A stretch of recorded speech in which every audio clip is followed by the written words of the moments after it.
Dicken que lavas de Dios no greta, y quizá por eso mucho serían que yo no habla. No porque se haya ido, sino porque el mundo aprendió a hacer tanto ruido que el susurro quedo sepultado. Hay personas que lloran que Dios guardó silencio, cuando en realidad nunca dejaron espacio para escucharlo. Queremos, opinamos, lenemos cada minuto, y luego preguntamos por que el cielo no responde. Esta historia no comienza con un milagro ni con una tragedia, sino con algo más inquietante, una vida aparentemente normal. Una vida llena de obligations, pantallas, cansancio y promesas pospuestas. Una vida donde la fe existe, pero funciona en automático, como una luz encendida en una habitación vacía. Tal vez tú también has pensado alguna vez, antes sentia a Dios más cerca. Tal vez lo busques en medio del ruido y te canses de no oír nada. Pero y si el problema nunca fue el silencio de Dios, sino el nuestro para detenernos. Cuidate hasta el final, porque lo que estás a punto de escuchar no es una historia sobre alguien que perdió la fe, sino sobre alguien que la fue dejando dormir. Y cuando descubres en qué momento dejó de escuchar, quizá también descubres en qué momento te empezaste a alejarte sin darte cuenta. Esta pregunta quedará abierta, esperando tu propio silencio. Se llamaba Mateo, aunque su nombre importa menos que su rutina. Era un hombre trabajador, de esos que cumplen, que no fallan, que cargan con responsabilidades desde temprano. Se levantaba antes del amanecer, tomaba café rápido, revisaba pendientes y salía a enfrentar el día con la frente en alto y el cuerpo cansado. Nadie podía decir que era perezoso. Nadie podía acusarlo de abandono. Sin embargo, por dentro, algo estaba exhausto. Su vida transcurría entre el trabajo, las cuentas, los compromisos familiares y las preocupaciones que nunca terminan. Siempre había algo urgente, algo que resolver, algo que posponer para mañana. Entre ir y venir, la fe quedó reducida a recuerdos antiguos, oraciones aprendidas de niño, domingos lejanos, frases que alguna vez dieron consuelo. Mateo creía en Dios, pero ya no hablaban él o quizá hablaba, pero sin esperar respuesta. Por las noches, cuando el ruido del día se apagaba, sentía un cansancio distinto, más profundo, no era solo físico. Era como si el alma también hubiera trabajado horas extras sin descanso. Pensaba que así era la vida adulta, que la fe madura se sentía asa, silenciosa. Nunca se preguntó en qué momento dejó de escuchar, porque estaba demasiado ocupado sobreviviendo. Tal vez al escuchar su historia sientes algo familiar. Tal vez no si Mateo tu nombre, pero sí tu ritmo, tus excusas, tu agotamiento. Esta no es la historia de un hombre malo, sino de uno cansado. Y a veces el cansancio hace que incluso las verdades más importantes se vuelven apenas un murmullo. Ahí comienza su camino no con respuestas claras, sino con una pregunta sencilla que incomoda, porque exige detenerse, mirar hacia dentro y admitir que seguir igual también es una forma silenciosa de rendirse. Cuando el alma ya no encuentra descanso verdadero, el ruido no llega de golpe. Se instala despacio, como una radio encendida que nadie apaga. Mateo vivía rodeado de sonidos, el despertador insistente, el tráfico impaciente, mensajes que vibraban en el bolsillo, voces que pedían respuestas inmediatas. Todo parecía urgente, todo reclamaba atención, y al final del día quedaba poco espacio para pensar, mucho menos para escuchar. El celular se volvió extensión de su mano y excusa perfecta. Siempre había algo que revisar, algo que responder, algo que permitía descanso y solo traía más prisa. Entre pendientes y cansancio, Mateo empezó a decir mañana a las cosas importantes, mañana ora con calma, mañana mío. El problema es que el mañana nunca llegaba. Él seguía creyendo en Dios, de eso estaba seguro. Defendía su fe con la cabeza, con argumentos, con recuerdos. Paro su oración se volvió mecánica, rápida, casi automática. Palabras dichas sin silencio previo, sin espera, sin intención. Era una fe pensada, pero no vivida. Una fe que sabía que decir, pero ya no sabía escuchar. El ruido también se disfrazó de responsabilidad. Mateo se decía que Dios entendía su agenda, su cansancio, sus obligations, y quizá era verdad. Pero poco a poco eso y esa comprensión como permiso para no detenerse nunca. El silencio empezó a incomodarlo, porque en el silencio aparecen preguntas que no se pueden esquivar. Así, sin notarlo, el ruido se volvió normal. La prisa se volvió hogar. Y la voz que antes orientaba sus decisions quedó relegada a un recuerdo amable. No hubo un momento exacto de ruptura, solo una acumulación de pequeñas distracciones. Es fue el verdadero peligro, nada parece grave. Y cuando nada parece grave, uno no se da cuenta de que está perdiendo lo más importante. En ese estado, Mateo confundió costumbre con paz, actividad con propósito, y ruido con vida. Seguía avanzando, pero sin dirección clara. La fe, sin práctica, se volvió un recuerdo respetado pero distante. Y aunque su corazón intuía que algo faltaba, eligió seguir avanzando, porque detenerse parecía un lujo imposible. Es engago silencioso preparó el terreno para una confrontación que no entendía. Aquella noche, Mateo decidió orar. No porque se sintiera fuerte, sino porque estaba cansado de sentirse vacío. Apagó la luz del cuarto, se sentó al borde de la cama y juntó las manos como lo hacía antes. Esperó algo, una paz, una idea, una palabra. Pero no legó nada, solo silencio. Un silencio espeso, incómodo, casi pesado. Intento de nuevo. Repitió frases conocidas, palabras que había dicho cientos de veces. Pero sonaban huecas, como si rebotaran en el techo y cayeran al suelo sin sentido. Abrió los ojos, suspiró y miró el reloj. Pasaron segundos largos. Minutos quizá, nada cambió. Es fue el momento en que un pensamiento peligroso apareció. Dios no me habla. La culpa luego después, lento pero firme. Pensó en todo lo que había descuidado, en los majanas pospuestos, en las oraciones rápidas hechas por costumbre. Se preguntó si había hecho algo mal, si había cruzado una línea invisible. El silencio comenzó a doler más que cualquier reproche, porque no ofrecía respuestas en el consuelo. Mateo se levantó de la cama con una mezcla de frustración y vergüenza.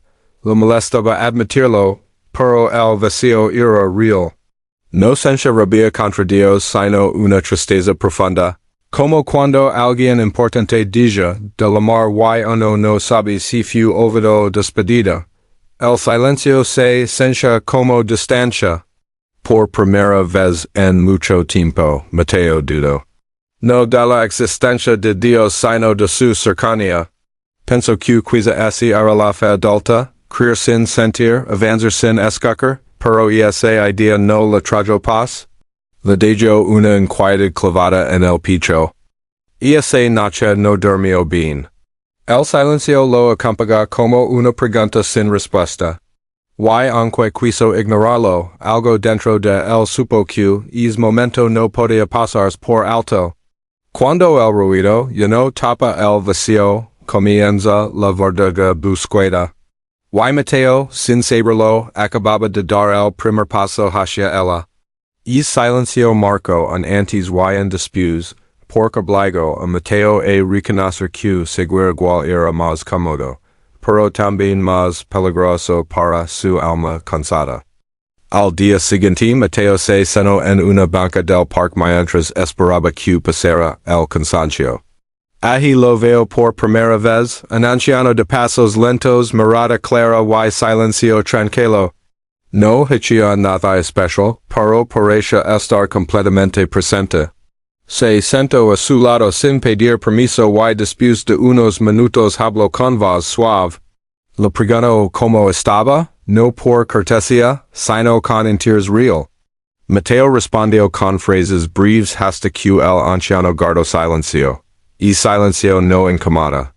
Invado. Entonces el anciano dio algo sencillo que cayó como una piedra en agua quieta. Cuando fue la última vez que escuché sin hablar, no hubo reproche, ni sermón, ni consejos rápidos. Solo una pregunta que exigía honestidad y pausa. Mateo no supo responder.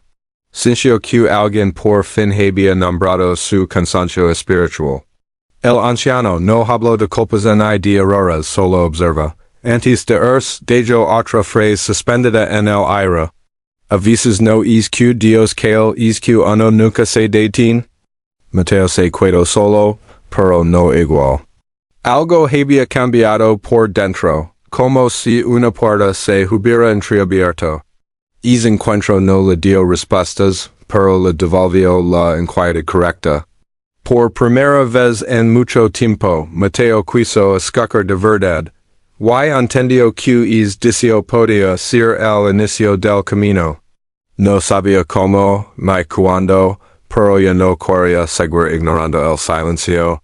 El anciano había sembrado una semilla sin exigir nada a cambio. A veces, pensó Mateo, Dios responde usando preguntas y personas inesperadas. Es día se levanta de la banca con menos presa y más atención. El camino segue, haciendo el mismo, pero su corazón empezó a caminar distinto. El ruido seguía afuera, pero algo dentro comenzó a calar. Con esperanza nueva. El anciano volvió a hablar como si contara algo antiguo, algo aprendido antes de tener palabras precisas. Dio que una vez hubo un pueblo que dependía de un solo pozo. El agua era limpia, profunda y constante. Durante ecos todos beberán de sin miedo. Nadie dudaba del pozo, porque siempre responde. Cuando alguien se acercaba con paciencia. Con el tiempo, el pueblo creció y la prisa legó. La gente empezó a correr, a discutir, a construir alrededor del pozo. Nadie dejó de creer que el agua existía, pero pocos se detenían a sacarla con calma. Las joyas caían, el polvo se acumulaba, y el ruido no permitía o el eco del balde al tocar el agua. Algunos miraban dentro y decían que estaba seco. Entonces comenzaron los rumores, el pozo se agota, decían. El agua se fue. Pero nadie bajaba lo suficiente para comprobarlo. Preferían hablar, señalar, explicar, el pozo no estaba vacío. Estaba cubierto. Cubierto por descuido, por prisa, por voces que nunca calaban. El anciano hizo una pausa larga, como quien deja espacio para que la historia haga su trabajo. Luego dio que un día, alguien se detuvo, no gritó, no discutió. Apartó joyas con las manos, limpió el borde y bajó el balde despacio. El agua apareció como siempre había estado, clara, fiel, paciente. El problema nunca fue el pozo dio al anciano. Fue el ruido, fue la falta de tiempo. Fue creer que detenerse era perder, cuando en realidad era la única forma de encontrar lo esencial. El agua no se fue. El pueblo se alejó del silencio necesario para alcanzarla. Mateo escuchaba sin interrumpir. Entendió que aquella historia no hablaba de un pozo, sino de su propia vida.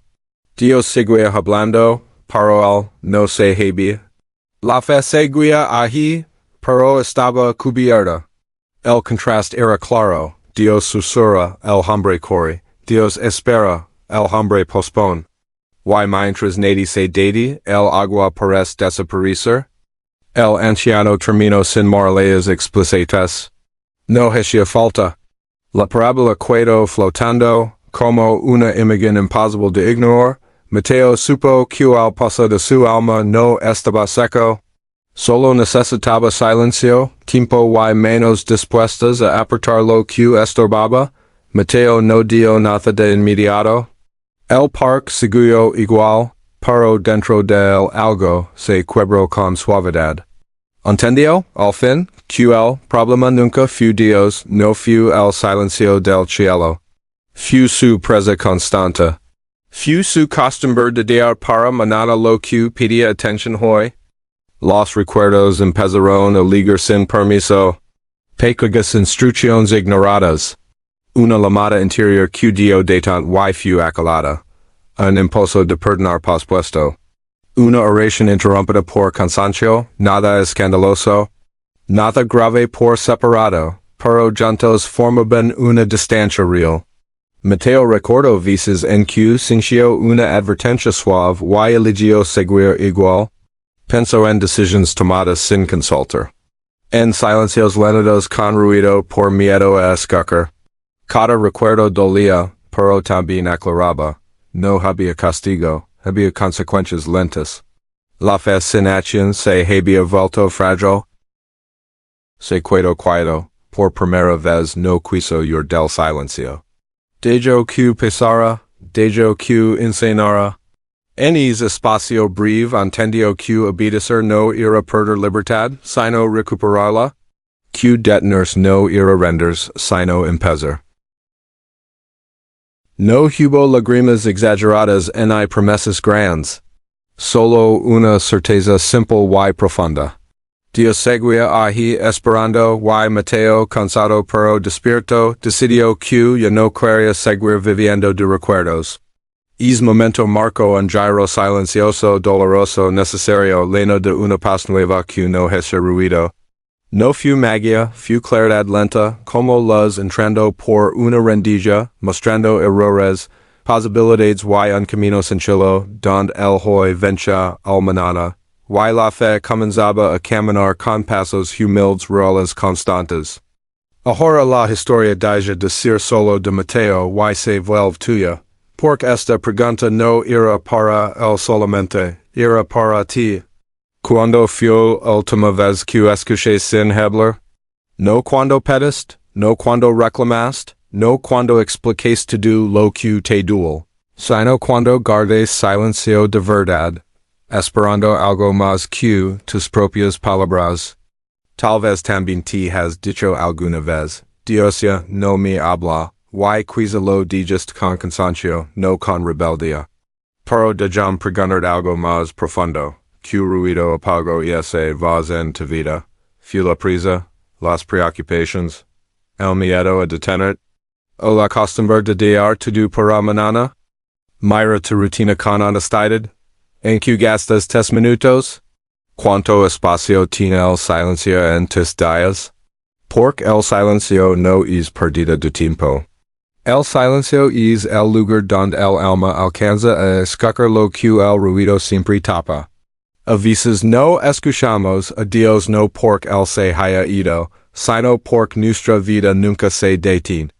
Quizá sigues creyendo, como Mateo, tal vez defiendes de fe con lament. Pero es tiempo que no la practicas con el corazón. Fe sin acción se vuelve recuerdo. Oración sin pausa se vuelve ruido. Y Dios no compite con el ruido. Él espera. Esta no es una acusación, es una invitación. A revisar tus hábitos, tus prioridades, tu relación con el tiempo y con Dios. A preguntar si estás viviendo desde el mañana o desde el hoy. Porque escuchar no es un don reservado para unos pocos, es una decisión diaria.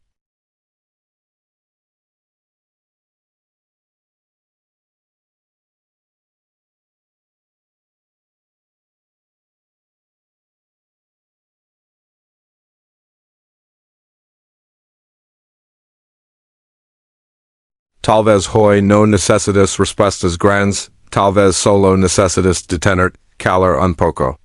Y atrever a escuchar otra vez. La transformación de Mateo no fue repentina ni espectacular.